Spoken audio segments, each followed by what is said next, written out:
Dude, what is up, YouTube? Today I have a new Diana build. Well, not so new. It's been on my YouTube channel for the whole past week, and I'm super excited about it. I wanted to dive in and give some people a bit of an analysis because I've gotten a lot of questions. And it sounds a little crazy, but Death Stance Diana could just be a thing.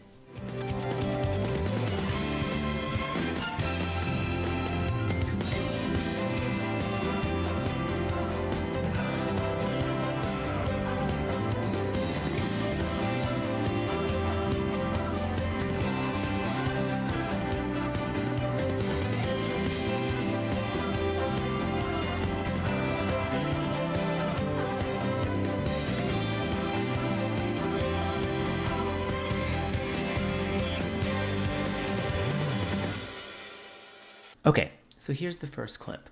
The first clip, we have an MF. She's under tower. We're going to dive her, right? I'm pretty high health. I mean, mind you, look at how much health I'm healing off of these minions. I hit her. This auto attack is insane right here. I'm taking tower shots. Boom. Did you see? Look at that. 325. 325 health I recover hitting all of these minions and MF with my auto attack. And I even got hit at the same time by Nidalee's electrocute. Okay, we continue to tank the towers. We kill the MF. We get the Triumph proc. We get heals by hitting this minion as well. We hit Nidalee. And then the ult comes down. It heals me by hitting the minion. And I mean, at the end of the day, man, the healing, I'm practically gaining health killing these people. This build is wild. So I have another clip here. It's from the same game. And I think this really showcases the full power of Death's Dance. So if we let this clip roll, we start off, Nidalee is sitting here in Zhonya's, and as she comes out of the Zhonya's, I'm looking to secure that kill for the team. I do, but I'm in a bad spot. If we continue on, I barely make it out. Okay, I'm very low. And you can see my HP is still bleeding down a little bit because, you know, the Death Dance is doing that 30% reduction.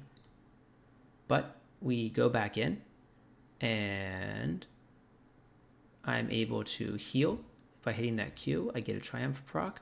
Pyke is hit with the Q mark. I dash on him. Now, mind you, now I'm tanking the tower. Okay, now I'm diving. I'm tanking the tower. But still, I dash to him. I dash to him. I kill him. I mean, killing Pyke healed me for over half of my health.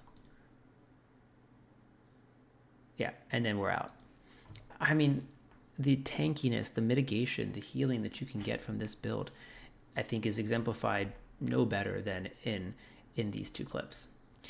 Here we have one more bonus clip, and in this clip I am going to save the Lucian. And the Lucian is running away from, obviously, Nidalee and MF, but here, I'm actually much less fed at this point in the game. I had a little bit of a rocky start. I'm only 9, 6, and 2, not like the previous clip at the end of the game. But in this clip, so we go in on the Nidalee, okay? Just look at the healing. I'm literally not taking damage from the two of them. I mean, I took the damage. I mean, and honestly, no matter what build, I probably could have won that fight there. I had good teammates. But I mean, just look at me tank this MF ulti. Look at the green numbers coming up. I'm healing everything back. You just see 100s, 100s, 100s, 100s. I'm healing for essentially my full HP every time I make an engage with this build. And that's with Death Stance and Hextech Gunblade. It is crazy. I just want to say, so the spreadsheet, it lists some pros and cons. It's all numbers. At the end of the day, you know, a practical game, things might not work out exactly as it's shown in the spreadsheet, but I've taken a basis of about level 14, because I would say to get this build fully online, it is a bit of a later game bruiser build, so to speak, late game. And I think it's pretty reasonable to get these items by level 14, you know, 25 to 30 minutes at latest, I hope, depending on the speed of the game you're playing. But at this point, at level 14, Diana should have a base of 1700 health. You're getting that 500 bonus from Roa. So, you know, you're going to be some kind of health sitting here. It could be more or less depending on if you have your Doran's ring still, etc. Your armor, you have a base of this. With the build, you actually go up 30 each. So you're going to be much higher. You're going to be in that much higher mitigation range toward 50% mitigation as opposed to, say, you know, 35-40% mitigation. Then your AD is going to go up insanely, and this is actually quite significant. Your AD is going to go up from 93 to 183, and AP obviously is actually quite low compared to what you might expect at level 14 at this time. It's only going to be about 260, depending on your Red Drake status. We're comparing our Rod of Ages Gunblade Death Dance build, which is a bit expensive. We're comparing that to a cheaper build, Roa Rabadon's Gnasher's Tooth. So granted, a cheaper build does mean you can benefit more because you might be able to fit another item in there. But for the sake of it, I just want to compare these 3 items and the mentality that you want to play around with that 3-item spike, right? Here, you're going to have the same HP. Obviously, the biggest difference is you're lacking the bonus armor and MR, and you're going to gain AP. For the sake of it, I think we could even slap a blasting wand. I'm going to slap a blasting wand in there, and so we're going to add we're just going to give it a smooth plus 40 AP, right? Let's just do that for the sake of it. Okay, so we see in our raw numbers up at the top here. So we've got all of that down. We see in our raw numbers, I have things broken out on this spreadsheet, and I'll let you analyze this from my Reddit post. We see in the raw numbers that, the damage is going to burst about, almost a little under 3k true damage this is, okay? Your practical damage, say you're fighting an AD that has a general armor and MR, nothing high, you might be able to burn them for about 1700 to 2k. If you're fighting like a bruiser, 50% reduction, something kind of like Diana, then you might be dealing about 1400 with a full burst. And this is a QE, you're dashing in with Q, you're auto attacking, you W, you auto attacking, you use your E again, and then you ultimate, and then you auto attack. So this is auto attacking weaved in throughout. This is the max amount of burst. Granted, not every fight is going to go exactly like this, but I want to present you with the max burst damage, and this is on a single target, one singular target.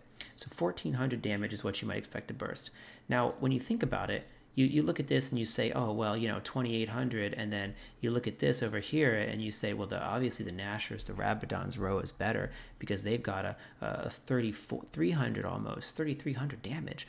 But when you take into consideration that people are going to be reducing it with armor, discrepancies starts to get pretty small. And this discrepancy is so small that sometimes I feel, and you can see here the discrepancy, this is the difference.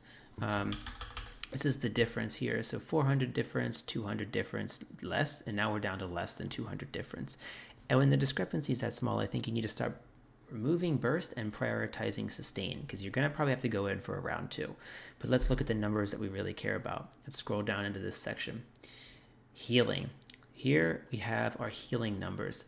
And if we look, Ravenous Hunter heals for less. We have unique numbers for each one, because sometimes if it's an AoE skill, it's cut down by 1/3. And if it's a single target skill, you get the full effect of 14% healing. But here's the numbers, and we got Ravenous Hunter, Gunblade, Death Dance, Conqueror.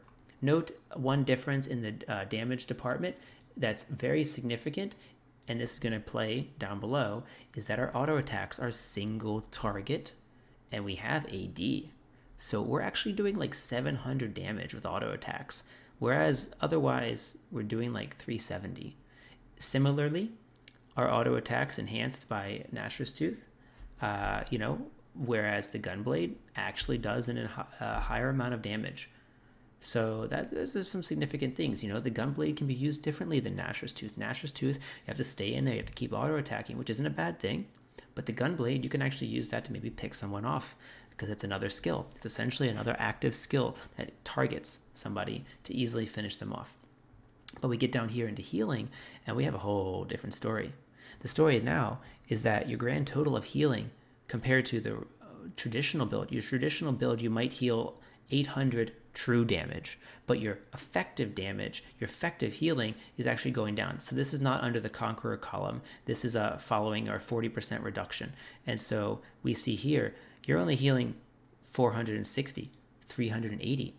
But we go over to our specialized Gunblade Death Stance build, you're healing now for 1,200, 1,300 true, but you're healing for 760 or even potentially 630 if you have a 50% reduction. So that's wild, the amount of healing that you can get. And I want to point out one of the key differences is that this healing does not just come from Conqueror. Yes, in this spreadsheet, we are assuming you manage to maintain a max stacks of Conqueror and you have your max stacks of Ravenous Hunter and these things, but that's standard between both Diana builds.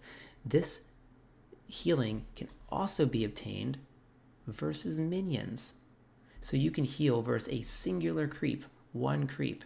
Here you see that the creep heal is just immense. I mean, you can heal almost 400, in a typical situation with one rotation, heal almost 400 health just against creeps.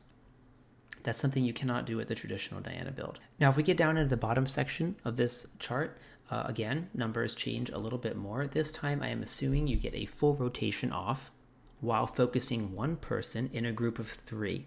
So you're allowing for the ultimate and some things like that to apply AoE damage.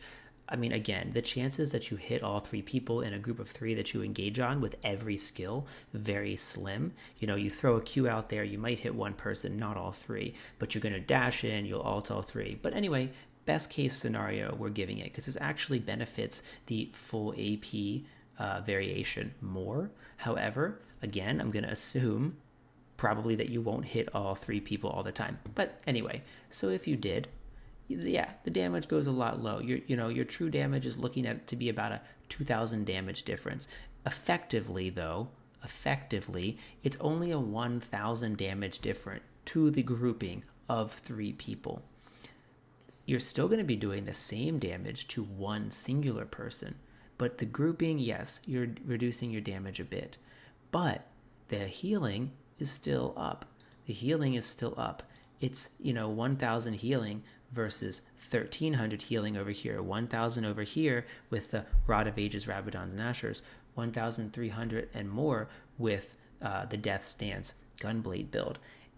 And you still have very similar single target damage, which tends to be the key, because once you get one target killed, then you get the Triumph and all the other healing to keep you alive so that you can keep fighting, right? Diana's a bruiser in this build, so the healing is immense. Not to mention, if you go for a quick in and out, you go in, you kill someone, and then you decide to leave, you can heal against creeps.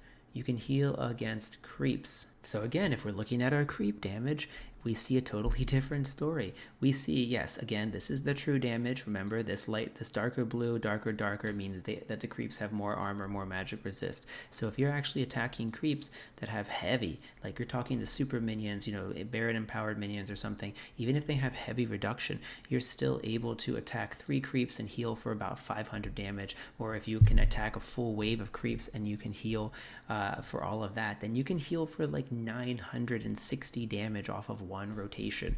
That, I believe, is where the power of this build comes into play. The fact that in battle and out of battle, you can heal and sustain for an immense amount is wild. Even just auto attacking, because you have higher AD. Higher AD means better auto attacks, means you don't even have to spend mana to sustain yourself. You can just auto attack creeps. So we all want to see, do Death's Dance and Gunblade, do they have a place with Diana? I think they do. But the benefit of this build is that you don't have to commit to it in runes. The runes are the same. You can go either build with the same runes, but you get to decide in game which build you're going to go, and you can flip it just like that. I definitely recommend giving it a try. It's a lot of fun. Good luck.